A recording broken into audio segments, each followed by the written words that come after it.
கட்சி ஆரம்பித்த 3 ஆண்டுகளுக்குள்ளே மிக மிக சிறிய அளவில் ஒரு நூல் இழைவில் தனி பெரும்பான்மை கொஞ்சம் தள்ளி போயிருக்கிறது.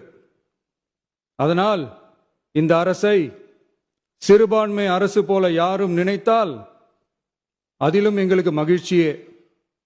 நாங்களே சொல்கிறோம், இது சிறுபான்மை அரசுதான்.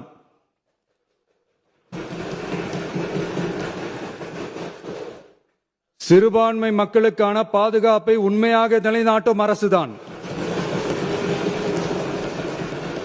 அது மட்டுமல்ல, பெண்கள், குழந்தைகள், முதியோர்கள், இளைஞர்கள், அரசு ஊழியர்கள், ஆசிரியர்கள் மற்றும் உழைக்கும் வர்க்கத்தினர் என அனைத்து மக்களுக்குமாக அமைந்த அரசுதான் இந்த அரசு. அந்த நம்பிக்கை அனைவருக்கும் ஏற்பட்டதால் தான் இந்த நம்பிக்கை தீர்மானத்தில் அது நிரூபிக்கப்பட்டிருக்கிறது. லயன் ஸ்குவாஷ் அசல் பழங்களிலிருந்து தயாரிக்கப்பட்ட ரியல் ஸ்குவாஷ். ஜோரா